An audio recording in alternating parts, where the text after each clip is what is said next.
नमस्कार बच्चों। अब तक हम लोगों ने साहित्य खंड का अध्ययन किया। आज हम व्याकरण की शुरुआत करते हैं। व्याकरण खंड में पहला पाठ है भाषा, लिपि और व्याकरण। भाषा, लिपि ये दोनों व्याकरण के अंग हैं, व्याकरण के हिस्से हैं। तो सबसे पहले हम बात करते हैं भाषा की। भाषा क्या होती है?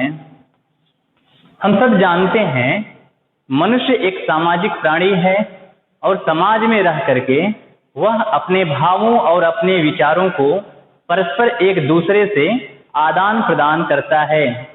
इसके लिए उसे भाषा की आवश्यकता होती है। भाषा शब्द संस्कृत के भाष धातु से निर्मित है। भाष धातु से निर्मित है, जिसका अर्थ है बोलना, कहना। अर्थात भाषा के द्वारा हम अपने भावों, हम अपने विचारों को बोलते और कहते हैं। भाषा की परिभाषा हो सकती है, भाषा वह साधन है,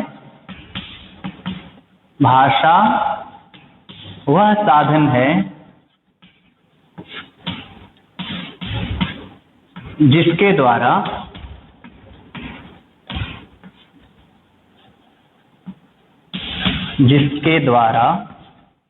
मनुष्य अपने भावों और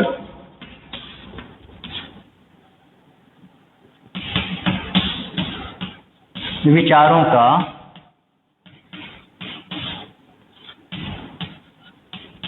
परस्पर से तात्पर्य है एक दूसरे से आदान प्रदान करता है। आदान प्रदान, अपने विचारों को पहुंचाना और सामने वाले के विचारों को ग्रहण करना, उसे ही हम भाषा कहते हैं।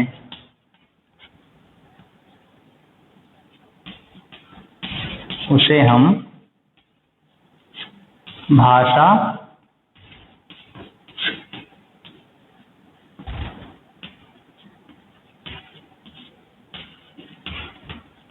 कहते हैं। भाषा वह साधन है जिसके द्वारा मनुष्य अपने भावों और विचारों का परस्पर आदान प्रदान करता है, उसे हम भाषा कहते हैं। उस साधन को हम भाषा कहते हैं। अब हम बात करते हैं भाषा के अंग या भाषा के पार्ट या हिस्सा। भाषा मुख्यतः 3 प्रकार की होती है। सांकेतिक भाषा,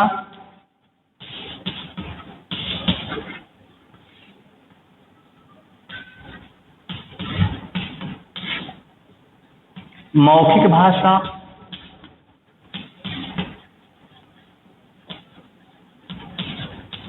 और तीसरा है लिखित भाषा।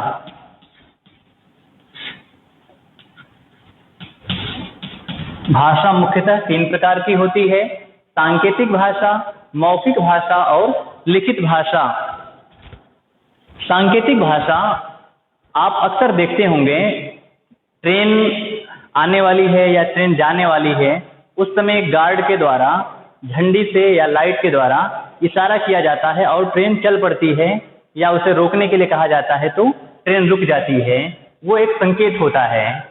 एक दूसरा उदाहरण, आप ट्रैफिक पुलिस को देख सकते हैं। ट्रैफिक पुलिस अपने हाथ के इशारों के संकेत से पूरे ट्रैफिक का, पूरे यातायात का संचालन करता है। इसके अतिरिक्त हमारे मनोभावों को अक्सर हम अपने परिवार में या दोस्तों के साथ संकेतों में भी कई बार बातचीत कर लेते हैं। उस बातचीत को हम सांकेतिक भाषा का रूप देते हैं। दूसरा है मौखिक भाषा।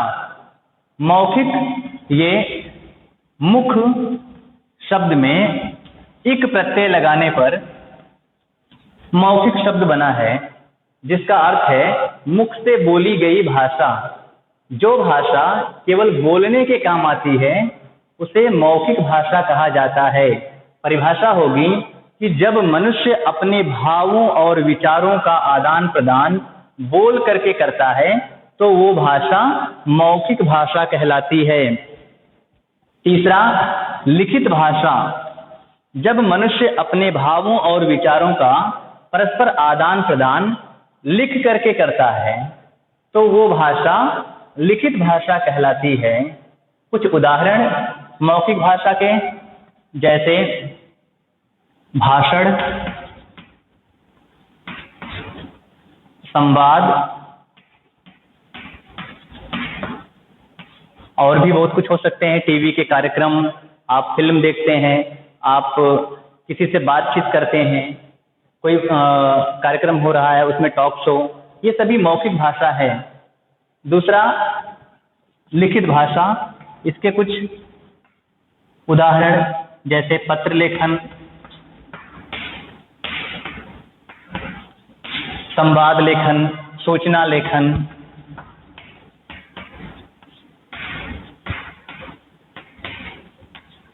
कहानी, नाटक, उपन्यास, ये सभी लिखित भाषा के अंग हैं। अगला जो पॉइंट है, साहित्य।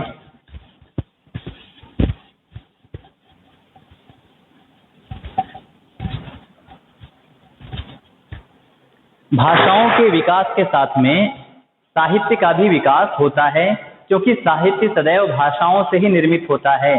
पूरी दुनिया में अलग अलग प्रकार की भाषाएं बोली जाती हैं, या एक देश के अंतर्गत, एक प्रदेश के अंतर्गत कई भाषाएं हो सकती हैं।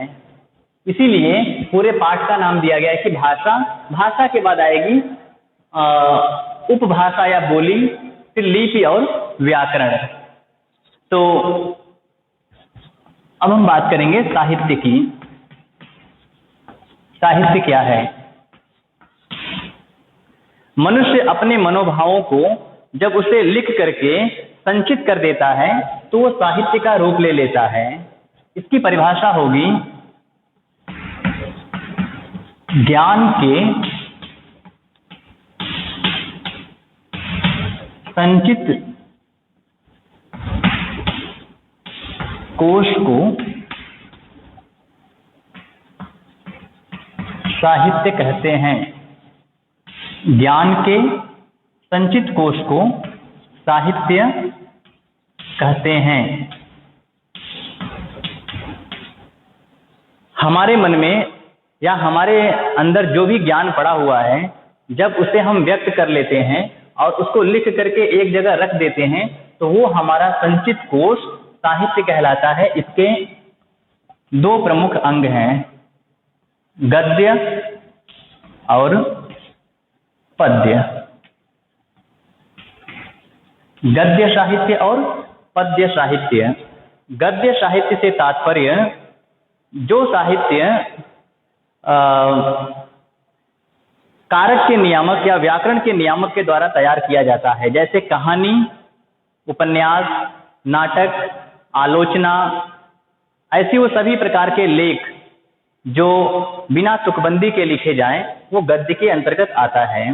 दूसरा है पद्य। ये छंद शास्त्र पर आधारित होता है।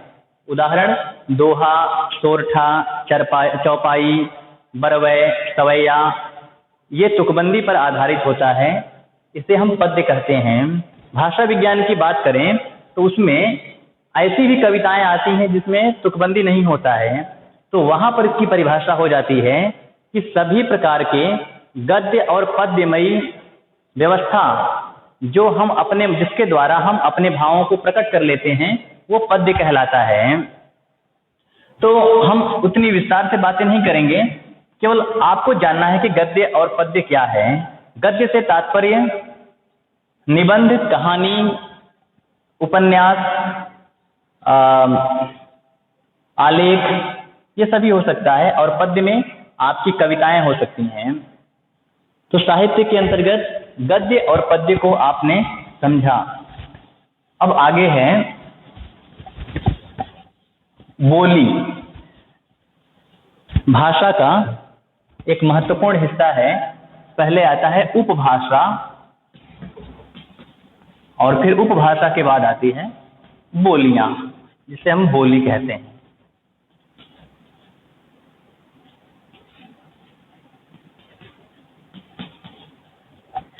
कई बार कक्षाओं में भी यह प्रश्न पूछा जाता है कि सर भाषा और उपभाषा और बोली में क्या अंतर है, क्योंकि भाषा भी बोली जाती है, उपभाषा भी बोली जाती है और बोली को भी बोला जाता है। इसमें भी हम अपने भावों को प्रकट करते हैं, इसमें भी अपने भावों को प्रकट करते हैं और बोली में भी अपने हम भावों को प्रकट करके परस्पर आदान प्रदान कर लेते हैं विचारों का। लेकिन इसमें अंतर की बात करें तो भाषाओं का क्षेत्र बहुत विस्तृत होता है, उपभाषा का क्षेत्र उससे कम विस्तृत होता है और बोली का क्षेत्र संकुचित होता है। शुरुआत करते हैं बोली से।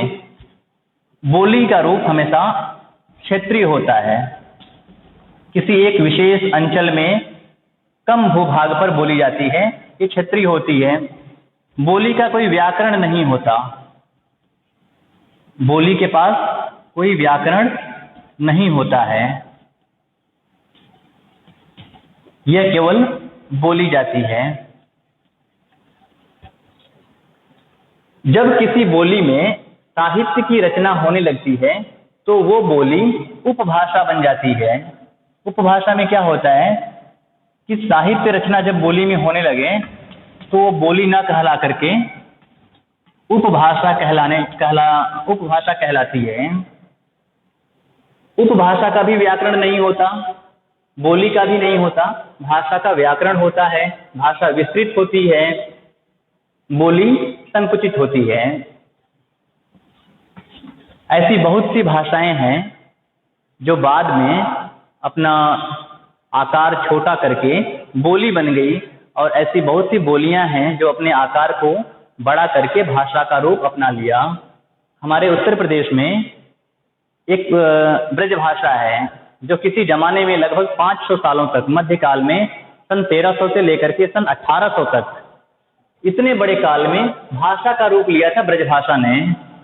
ये मथुरा और आगरा के पास में बोली जाती है, इसमें साहित्य की रचना भी होती है, लेकिन कालखंड के अनुसार ये संकुचित हो गई और ये भाषा से हट करके इसने बोली का रूप अपना लिया और आजकल ये उपभाषा कहलाती है, क्योंकि केवल बोली जाती है और इसमें साहित्य की रचना भी होती है। इसलिए ब्रजभाषा एक और भी है अवधी।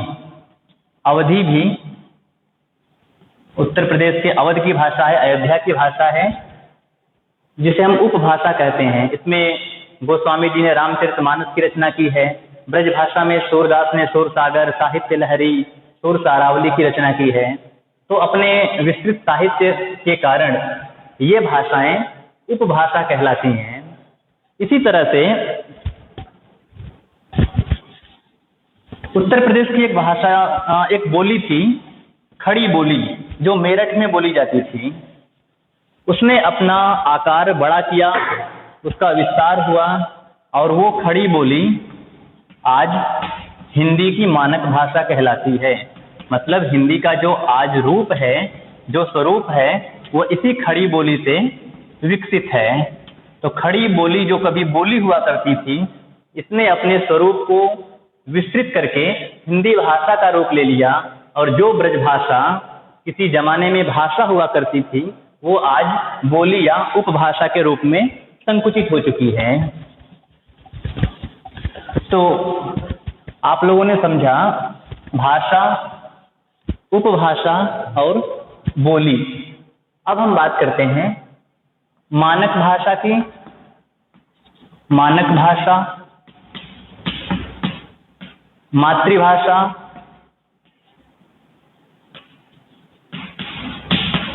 और राष्ट्रभाषा या राष्ट्रभाषा तथा राजभाषा।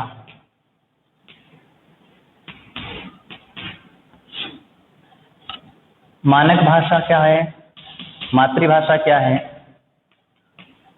मानक भाषा,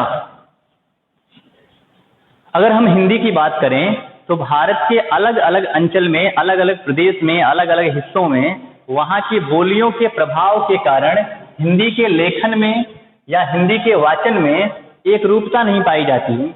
अर्थात गुजरात के लोग हिंदी किसी अलग तरीके से बोलते हैं और बिहार के लोग या उत्तर प्रदेश के लोग अलग तरीके से, शब्द चयन या बोलने का तरीका या लिखने का तरीका अलग हो गया।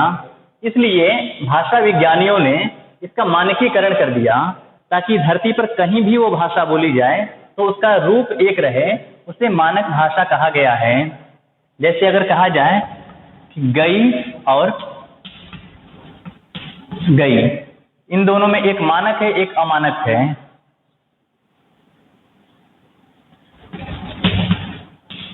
विद्या और विद्या, ये अमानक है और ये मानक है। उसी तरह से ये मानक है और ये अमानक है। तो अमानक भाषा और मानक भाषा, मानक भाषा मतलब जिसका एक स्वरूप निश्चित कर दिया गया है, जो सर्वमान्य भाषा हो गई है, उसको हम मानक भाषा कहते हैं। फिर है मातृभाषा। मातृ से तात्पर्य है कि जो भाषा बालक अपने माँ से सीखता है। अगर उसकी मम्मी गुजराती बोलती हैं तो बच्चा गुजराती सीखता है पहले। विद्यालय आने से पहले घर की प्राथमिक पाठशाला में वो जो भाषा अपने माँ से सीखता है वही उसकी मातृभाषा है और यही उसकी असली भाषा है। इसी भाषाओं में वो सपने देखता है, इसी भाषाओं में वो सोचता है, यही इस भाषाओं में वो अच्छी अभिव्यक्ति कर सकता है। राजस्थान का लड़का, वहाँ की कोई बोली उसकी मातृभाषा हो सकती है। बंगाल का लड़का है तो बंगाली हो सकती है। अलग अलग जगह के लोगों की अलग अलग भाषाएं हो सकती हैं। अब तीसरा महत्वपूर्ण है राष्ट्रभाषा। कई बार ये प्रश्न आता है कि हिंदी राष्ट्रभाषा है या नहीं। हिंदी हमारे देश की राष्ट्रभाषा नहीं है। राष्ट्रभाषा से तात्पर्य है कि वो भाषा जो संपूर्ण राष्ट्र में बोली जाए, संपूर्ण राष्ट्र में समझी जाए और पूरे देश के लोग उसे सरलता से अपना सकें। लेकिन हिंदी के साथ ये तकलीफ है कि दक्षिण भारत के लोग या अन्य हिस्सों के लोग न तो हिंदी समझ पाते हैं और न तो इसे अपना पाते हैं। उनके लिए प्रायोगिक नहीं है, इसलिए हिंदी भारत की राष्ट्रभाषा नहीं है। अब इसे राष्ट्रभाषा समझा क्यों जाता है? क्योंकि आजादी तक 1950 तक पूरे उस आंदोलन में हमारे भारत की राष्ट्रभाषा के रूप में हिंदी स्थापित थी। और जैसे ही 26 जनवरी 1950 को हम गणतांत्रिक प्रक्रिया में शामिल हो गए तो हमारे भारतीय संविधान ने हिंदी को राष्ट्रभाषा से हटा करके राजभाषा कर दिया। हिंदी भारत की राजभाषा है। राजभाषा से तात्पर्य ऑफिशियल लैंग्वेज, राजकाज की भाषा, कार्यालयी भाषा। भारत के लगभग 10 प्रदेशों में और संघ शासित जो प्रदेश हैं उसमें भारत की राजभाषा के रूप में हिंदी शामिल है। कुछ और भी प्रदेश हैं जो अपने कार्यालयी कामकाज के लिए हिंदी को राजभाषा के रूप में स्वीकृत किए हैं, जैसे गुजरात और पंजाब। तो राजभाषा, जिस भाषा में हम अपना कार्यालयी काम करते हैं वो राजभाषा कहलाती है, राजकाज की भाषा। 14 सितंबर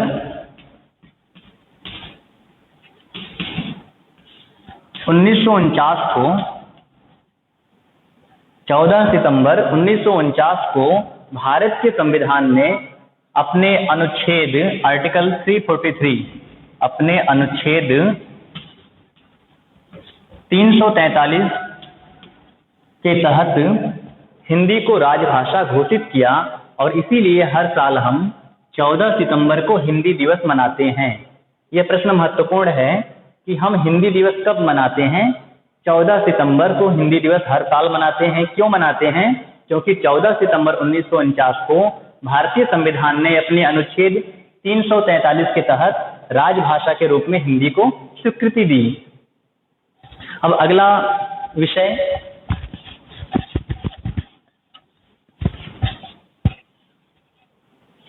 संविधान द्वारा स्वीकृत कुछ प्रमुख भाषाएं। भारतीय संविधान ने अपने 8वीं अनुसूची में कुल 22 भाषाओं को मान्यता दी है जो भारत की भाषाएं हैं, जिसमें सभी कामकाज हो सकते हैं। भारत के संविधान ने अपने 8वीं अनुसूची में सूची में 22 भाषाओं को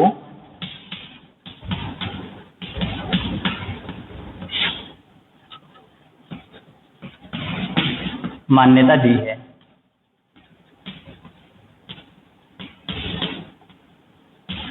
जिसमें हिंदी, संस्कृत, उर्दू, नेपाली, डोगरी, मलयालम, तमिल, गुजराती, पंजाबी, बंगाली, मैथिली, संथाली, कोंकणी इत्यादि भाषाएं हैं। आपको ध्यान ये रखना है कि इन 22 भाषाओं में अंग्रेजी शामिल नहीं है। अक्सर कंफ्यूज किया जाता है कि भारतीय संविधान ने अंग्रेजी को अपनी 22 भाषाओं में स्थान दिया है या नहीं। तो हिंदी है, संस्कृत है, उर्दू है, नेपाली है, लेकिन अंग्रेजी भारत के संविधान में स्वीकृत भाषाओं की सूची में शामिल नहीं है। अंग्रेजी को भारत के लोगों ने या भारतीय संविधान ने कुछ काल के लिए कार्यालयी भाषा मतलब हिंदी के साथ में ऑफिशियल लैंग्वेज के रूप में काम करने की अनुमति दी है। वो कुछ साल के लिए 1950 में से 10 साल के लिए किया गया था। समय बदलता गया और हर 10-10 साल के लिए ये आगे बढ़ती जा रही है। ऐसा माना जाता है कि कुछ समय के बाद हम सब कुछ हिंदी में कर लेंगे, लेकिन ये लगता है कि अभी सब कुछ हो नहीं पाया, तो फिर 10 साल के लिए हम अंग्रेजी को आगे बढ़ा देते हैं।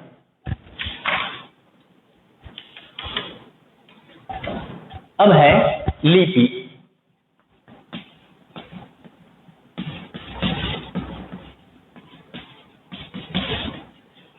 मौखिक ध्वनियों को लिखित रूप में प्रकट करने के लिए जिन चिन्हों का प्रयोग किया जाता है उसे हम लिपि कहते हैं।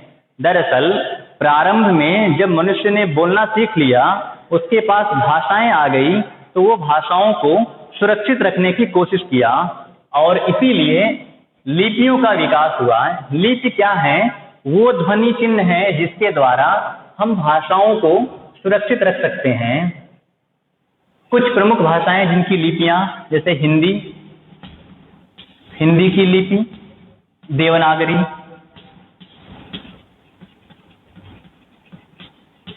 अंग्रेजी,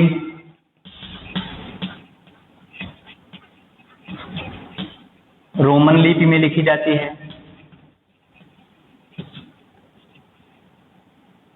पंजाबी,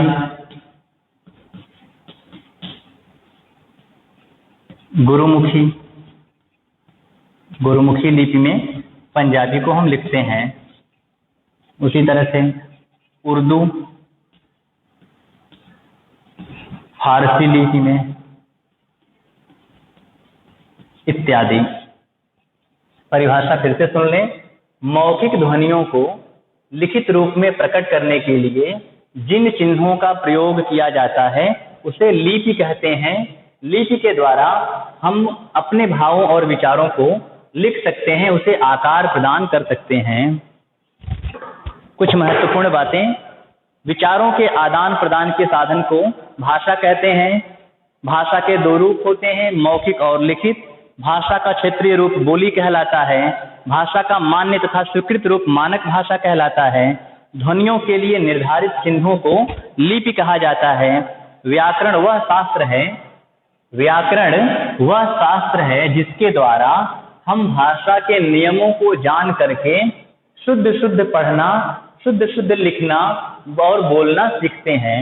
व्याकरण के द्वारा हम भाषा के नियमों को जानकर शुद्ध पढ़ना, शुद्ध लिखना और शुद्ध बोलना सीख लेते हैं। व्याकरण के मुख्य रूप से 3 अंग हैं: वर्ण विचार, वाक्य विचार और शब्द विचार। एक और होता है रूप विचार, जो आपकी कक्षा में या 8वीं कक्षा में भी शामिल नहीं है।